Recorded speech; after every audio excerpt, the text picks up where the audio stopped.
To people who aren't aware, there's a location in the Western Sahara Desert of Mauritania called the Richat Structure. It's also commonly referred to as the Eye of the Sahara. It is a site that most people have never seen or heard of before, which is truly peculiar because it's so spectacular. It's a site that astronauts typically use to reference from space.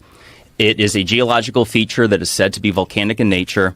And what's so spectacular about this is that it just so happens to match more than a dozen striking similarities to what Plato had described as the lost ancient capital city of Atlantis. I almost feel like we're not going to do your video justice by just talking about it, because the video is so good and you go into so many details. By the end of it, my jaw was dropped. I was like, holy shit. Like, from what you had the last time you were on the podcast to what you put out now, it's even more compelling. Like, way more compelling. I appreciate you saying that. And I guess to anyone that wants to check it out, I have a YouTube channel called Bright Insight. It's right at the top of the page, and it says Lost Ancient Roman Map has Atlantis and Sahara Africa. And that's kind of where it goes from there, is that there is a... Actually, let me just mention real quick. Like, you're a very inquisitive individual. You have many interesting people that come and chat with you. And when I had asked you last time, you said that until you had saw my video, you'd never seen or heard of the Richat Structure. Never heard of it, yeah. Anytime I meet somebody new, or if I'm at some party and be like, oh, what do you do? And we start chatting about YouTube, the first thing I do now is I show them a picture of the Richat. And I've never, not once, ever come across one single person that has seen or heard of it before, other than people who are familiar with what I've shared. But there's so many things, like the where the water flows to the south, where there's clear evidence of water erosion that took place after the volcano. There's so much that points to that possibly being Atlantis. It's spectacular. So just to run down real quick, Plato had described Atlantis as being the capital. Let me just mention that, because it was an empire said to be made up of 10 kingdoms. And what I'm focusing on is the lost capital city, which was said to be made up of concentric circles, 3 of water, 2 of land, which matches the Richat structure. It also was said to have an opening to the sea at the south. And if you look at it from satellite imagery, you can clearly see that water had ran through it. Let's take a look at that. Tell Jamie what image to pull up so we can... And furthermore, it was said to have mountains to the north, and you just so happen to have mountains called the Atlas mountain chain, which Atlas was said to be the very first king of Atlantis. And what's interesting is that the very first known king of Mauritania, which is where the Richat structure is located, is also... Their very first known king was also named Atlas. And though I'm not saying that that's the same individual, but what we do today is we pass down names, right? Like, people like, oh, my dad's name's John, and so is my son. And so it's another striking similarity, but it goes further than that. Like, there's geological similarities, such as the fact that Atlantis was said to be made up of red, black, and white color stone, which is another similarity you see at the Richat structure. It was said to have an abundance of gold, and that the outer walls were lined with it. And it turns out that Mauritania is loaded with gold, and not only that, the richest person ever known to exist in all of mankind is Mansa Musa of the Mali Empire, which consisted partly of modern-day Mauritania. And he was so rich from gold that he would be richer than Elon Musk and, like, Bezos combined almost. Like, many unfathomable amount of billions of dollars. So that's another similarity. What year was this? Oh, this is 1300s or 1400s. There he is. Yeah, there we are. 1312, 1337. What a great name, too. Mansa Musa. But the similarities don't end there. There was said to be an abundance of elephants, which is one reason why to suggest that Atlantis would have been in Africa is because, well, besides the fact that elephants are known to be throughout Africa, they used to be in Mauritania. They're unfortunately pretty much extinct there today. But another little detail that most people aren't aware of, because they think of Atlantis like, oh, it must be at the bottom of the ocean. Well, that's not exactly how Plato worded it. He did describe that the aftermath of Atlantis followed a catastrophic event involving water. Is that what was left of Atlantis was reeds of grass and a shoal of mud that prevented ships from navigating to and from. And what people don't realize is that Sahara Africa, up until about 4,500 to 5,000 years ago, was totally green. It was tropical. It had the largest network, or one of the largest networks of rivers ever known to exist. It had the largest freshwater lake ever known to exist, which is Mega Lake Chad, which, just to put this into perspective, it is, if you take all the North American Great Lakes combined, that's 94,000 square miles of surface area, whereas Mega Lake Chad was 139,000. Whoa. Massive. Additionally, Atlantis, the capital, was said to have a river that went just north of it or next to it, and the Tamanrasset River went right through the Rishat structure, or just north of it, went all the way to the Atlas Mountains that I described, which is in modern-day Morocco. And the evidence is that it existed at that same period of time when Atlantis was said to be around 11,600 years ago prior to its destruction, up until about 5,000 years ago. So going back to my point, like, a lot of people see the Sahara Desert and they don't realize that this place was unbelievably different than it is today. And one of the things that's so important is that I know some people listening will, they hear Atlantis, they think, oh, it didn't exist. Right. Whether it existed or not, the evidence that we're going to chat about today to show you that there is conclusive evidence, I would say, that catastrophic water erosion, that the ocean had blasted through the Sahara tens of millions of years more recently than previously known. According to the science, 56 to 66 million years ago was the time of the Trans-Saharan Seaway, which was the last time the ocean blasted through it. However, there are a few lines of evidence that say otherwise. Besides the fact that anyone that looks at the Sahara Desert through the Google Earth app, you can see fluvial striations, which is signature traits of water erosion. This is confirmed by other experts that look into these things.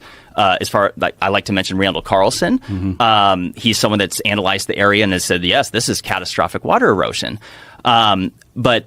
So one of the signature lines of evidence that suggests that the ocean blasted through it far more recently was the largest volcano in Sahara Africa is in Chad.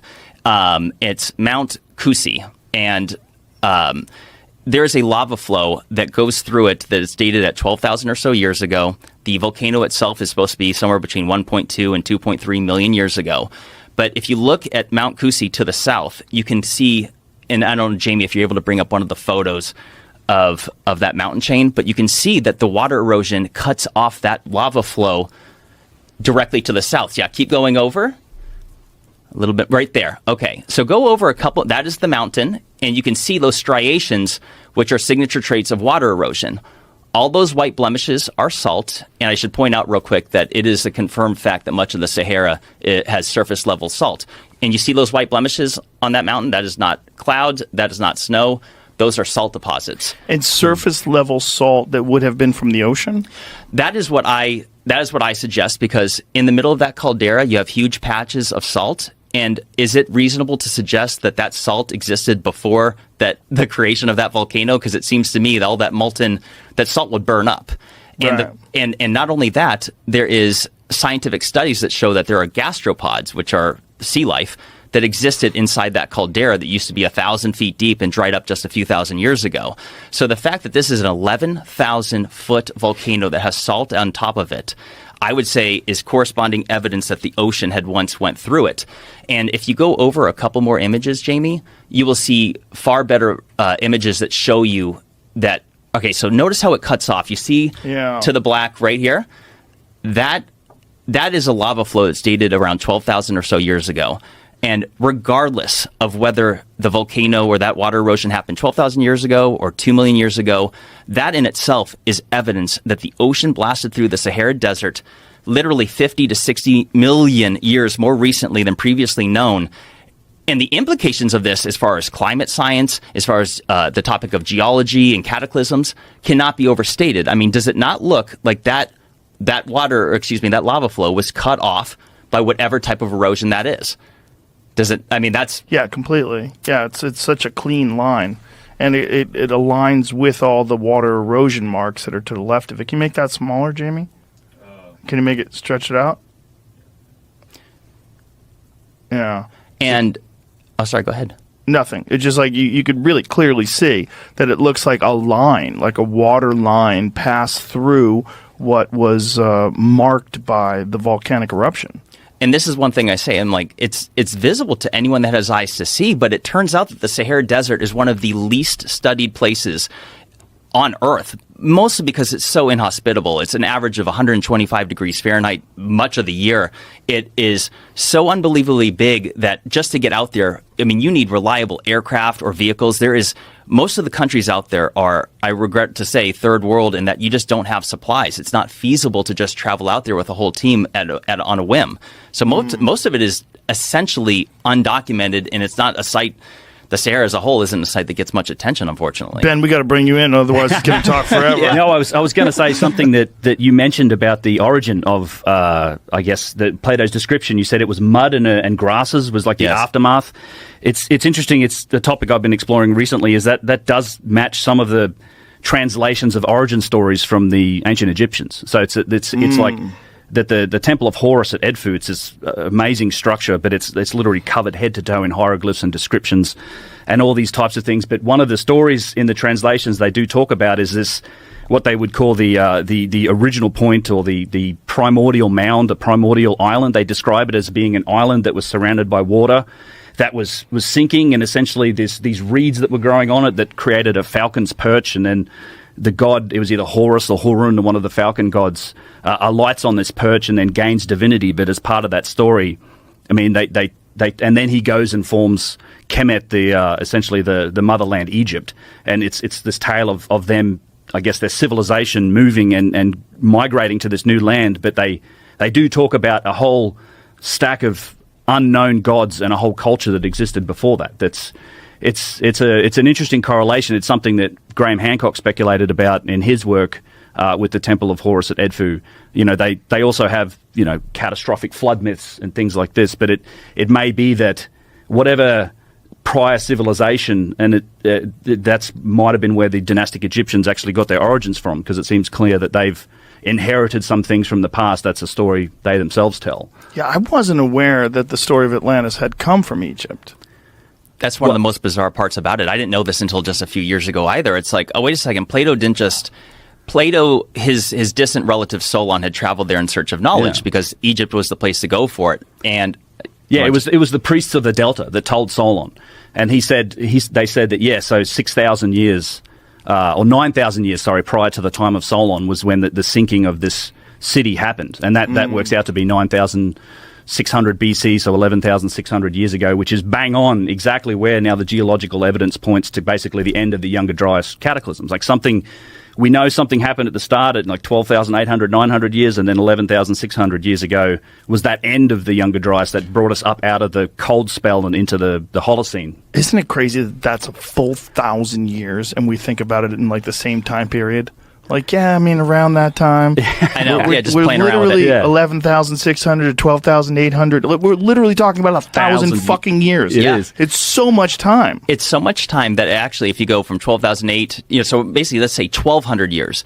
The English language, Old English, is only like 1,400 years, and Modern English is only like 400 or 500 years. So this is such a wide, a long period of time that we weren't even speaking the same language that in that same 1,000 years ago. When you think of it like that, it's a different world. It's nuts. And if you think about the people that lived 1,000 years ago and how they lived, I don't know Jimmy personally. I like the guy without knowing him. I'd like to get him out in the field with me and show him some stuff firsthand. I bet he would love that. I think he's a giant fan of your work. I like to hear that. Well, I'm a fan of his work, but I don't happen to agree on this one. Well, I mean, I don't even know if he agrees. I think he's just speculating. Yeah. He's not dogmatic. Like, he doesn't have like a rigid perspective on this. Yeah, here you can see. There's the recap structure. What is interesting, though, is look at this. You've got this structure up here, the terminate tenoma. I forget how you pronounce that. I knew how to pronounce it, but anyways, that's an impact crater there. There's one here. We can actually, if we go back, the Tenumer crater in Mauritania, that's impact, and the Temimichat. That's it. So what's interesting though, check this out. There's one, there's two, and here's the recat structure. They fall in a perfect alignment. Now, what's the explanation there? I don't know. Could just be coincidence, right? Could be coincidence, yeah. Could be coincidence. One of the things that he said about the recut structure was that around it, the white appears to be salt. Which could be. And I mean, see, the rim rock of this is late Cretaceous, about 90 million years old. So at that point, it was below the ocean, right? So it's been uplifted. I think this thing is about 1,400 or 1,500 feet above sea level. If memory serves me correct. So it's been eroded. You see, this whole thing here is like an erosion. You had a massive amount of water that came down over this, and most likely is what exposed this thing to the surface. It was probably buried. Let's see here.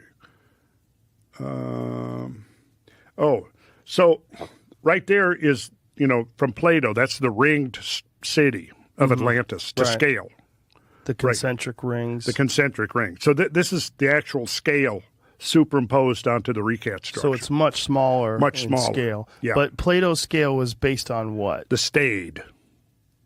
It was based on the stade, which is roughly 607 feet. It's where we get the word stadium from. Oh, wow. Yeah, because that was the length of a stadium in ancient Greece. So when you look at Plato's version of this, sorry to take you on this detour, but I was just curious. When you look at Plato's version of Atlantis, is there an area of the world that seems likely? Yeah? Yeah. Yeah. You better watch my 6-hour presentation. Okay, Joe. I will. Yeah, no, but I look, it's detailed. That's why even in 6 hours, I can't really spell it. In my podcast I did, the first 9 episodes, 2 hours each, were devoted to, I thought, well, let's kick it off with Atlantis. 18 hours of Atlantis. 18 hours of it. The last episode 9 was devoted to the recat structure. Wow. So I had eight hours, so 16 hours, but we had some chatter and things like that in there, so maybe more like 12 or 14 hours. So, you know who Johanna James is? No. She is a British actress who started doing this She's a really cool lady. She's very interested in all this kind of stuff. Very smart, extraordinarily beautiful. And she went on and did she does these like 20-minute, 30-minute little vignettes of things that she's really interested in, having to do a lot with, ancient cultures, all the kind of things that, Graham Hancock is, she reads Graham Hancock. She became a fan of mine, and she devoted one of her little 20 or 30-minute segments to, she said, I watched all 10 hours or 12 hours of Randall Carlson's programs on Atlantis. And so she did this like 30-minute little synopsis of it. Really did a great job. So we reached out to her. I invited her on. She came on. We did a live stream a couple of weeks ago with her as a guest. And just really fun lady. She's also does comedy. Really? Yeah. And she's very intelligent, very gorgeous. What can I say? And smart and interested in all this kind of stuff. So, there we go. Anyways, so she was very interested in the whole Atlantis thing. And so because of that, there was a lot of feedback and people wanting to know more. And so I thought, okay, now the 10 or 12 hours I did, what I'm going to do is I'm going to try to condense that down. So a couple of weeks ago, we did the first 3-hour live stream where I basically started breaking down Plato's account line by line. What did he actually say? Let's look at the geology. Let's look at the geography, the oceanography, the astronomy, and see if it lines up, if it matches up. And so I think there's one place that pretty much is not all the details, but when you look at all of the areas around the planet that have been proposed for Atlantis, I think there's one place that fits the majority of his details, and that's the sunken Azores Plateau. And I say sunken because we know it's sunken, and it's right along the mid-Atlantic ridge. In fact, since we're on this subject, and I wasn't even thinking we'd get on this subject, there's the Azores Plateau right there. It straddles a triple plate junction, which you have the European plate, the African plate, and the North American plate here. Well, it's up near Nova Scotia? Yeah, it's far north. It is. But notice over here, it's really almost at the same latitude as Spain. See?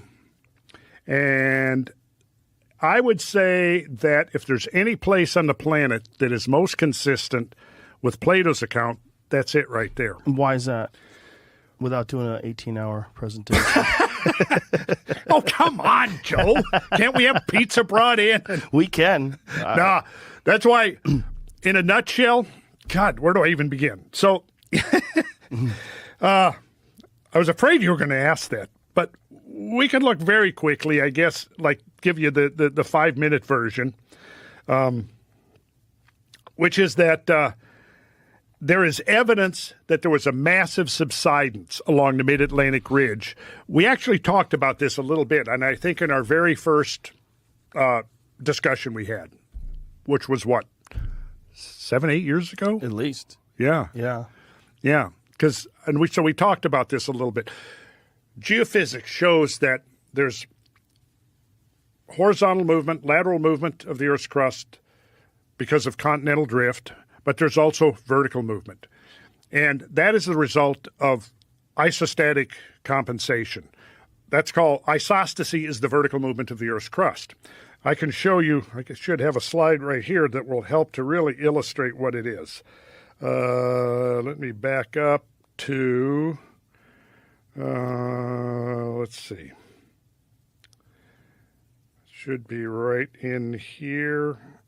Here we go.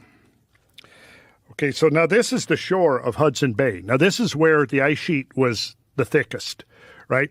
Now what are you seeing there? Hudson Bay is up here. These are shorelines because when the ice was removed, the land started rising back. So here's sea level, land is rising back. And the land is rising because of a lack of weight of the ice? Yes. Right. So you're sitting on a soft, cushiony chair right now, right? Are you? Yep. Okay. So your ass is causing isostatic depression of that cushion on your chair. Right. And if you sit up, you'll have isostatic compensation. Right? So that's what that is along many, many, many lines. Yes, those are all shorelines. Here's another view of it. Wow. Here's another view. Wow. That's the land rebounding a couple of thousand feet after the ice was removed. Now, the ice was removed, and all of those trillions of tons of weight, where did it go? In the Atlantic Ocean. Now, you look, the thinnest crust on the Earth is the Mid-Atlantic Ridge. And if you look at it, you'll see that there are transform faults, which should show up right here. The transform faults are these vertical fault lines that are what you would say orthogonal or right angles to the ridge itself. Here you can see very clearly the triple plate junction and how the Azores Plateau. Okay, well, since the 1940s, the first expedition in 1948, there was when they started doing dredge samples from the floor of the Atlantic Ocean, which coincidentally, the name of the ship was the Atlantis. They dredge core samples, and they pull up the core samples from 2 miles down, a mile to 2 miles down, and they look at those core samples. And what you had was, for example, shallow water creatures living. They weren't living. They were now, they had been drowned. You had creatures like that typically lived under 100 feet of seawater. And now they're a mile and a half below. And they're on the flanks of this place right here. So these are fossils that they're finding? Yes. And they're finding fossils that ordinarily you would find in some place that was very shallow. Very shallow. Very shallow, yes. Or relatively shallow, 100 feet. 100 feet, yes. So this is the basic idea here. This goes back to the 60s. As it says right here, the possible tectonic implications of glacial-eustatic. Now, eustatic is the rise and fall of sea level correlated with the increase and decrease of glacial ice. So if the ice is increasing, sea level is falling, and we call that eustatic sea level fall. If the ice is shrinking, melting, sea level's rising. So that's a eustatic rise. So that's the meaning of that. When you see glacial-eustatic, that means the rise and fall of the sea level as a result of glacier growth or melting. Okay? And it says here, sea level fluctuations have received only minor attention in connection with such problems as ocean floor spreading. The purpose of this report is to point out that late Pleistocene sea level data suggests that the ocean basins have responded isostatically and by a significant amount, particularly concentrated along the Mid-Atlantic Ridge. So, I've got so much here. I'm just going to grab a couple of these things here. Yeah. So they dug up these cobbles, which are, the cobbles are, so a cobble is basically a stone or anything that's lithified that's roughly between a pebble and a boulder. A boulder, when you get, I think, to 11 inches, about the size of a volleyball, now you're in the realm of boulders. A cobble is in between pebbles and boulders, like you've heard of cobblestone streets, they're fist-sized rocks, basically. So they say here the Atlantis cruiser and great meteor seamounts rise from a broad ridge or plateau, which extends from the mid-Atlantic ridge, blah, blah, blah. Let's see. So about a ton of flat pteropod limestone cobbles was dredged from the summit area of one of these sunken, what they're calling the seamounts. And a seamount is like a flat-topped mountain, right? Like the top of the mountain has been sheared off, okay? So they pulled up these limestones, right? These limestone cobbles. They dated them. One of the cobbles gave an apparent radiocarbon age of 12,000 years, plus or minus 900 years. The state of lithification, how much it is turned into rock, of the limestone suggests that it may have been lithified under subaerial conditions. In other words, in the atmosphere. That's what that means. It may have been lithified under subaerial conditions, and the seamount may have been an island within the past 12,000 years. Wow. So, I mean, we could go through, again, hours of this kind of research, and why it's been pushed off to the side is anybody's guess. But it just doesn't fit the paradigm. But, yeah, basically, now this doesn't prove that there was any civilization there, but we can make a very strong case that a large section of the Azores Plateau was above sea level during the late glacial maximum. Does it coincide with Plato's account of trade and of travel and of the way? Well, we have no way of knowing. See, now there we have to make a leap of faith, which is this. If we look right here, you'll see, you can see it very clearly, and you can see the Straits of Gibraltar here, which was anciently known as the Pillars of Heracles. And you come here to a group of islands, and then you get to the Azores Plateau. And here, these down here are those seamounts, those truncated seamounts. So really all you have to do, here's the leap of faith you have to make. You have to go, now I don't get into anything like, whatever, flying spaceships or crystal ray guns or anything like that. No, I just go by what Plato says. What he's describing is a maritime culture that had navigational abilities. Something along the lines of the Minoan or the Phoenician culture, maybe by an order of magnitude, right? So now all we have to do really is assume this, which to me is not so pseudoscientific that we couldn't even consider it, which is that some group in the Ice Age had enough navigational skills to sail from Europe to islands right here. If you enjoyed today's episode on JRE Plus, don't forget to give it a thumbs up and share your thoughts in the comments below. Thank you.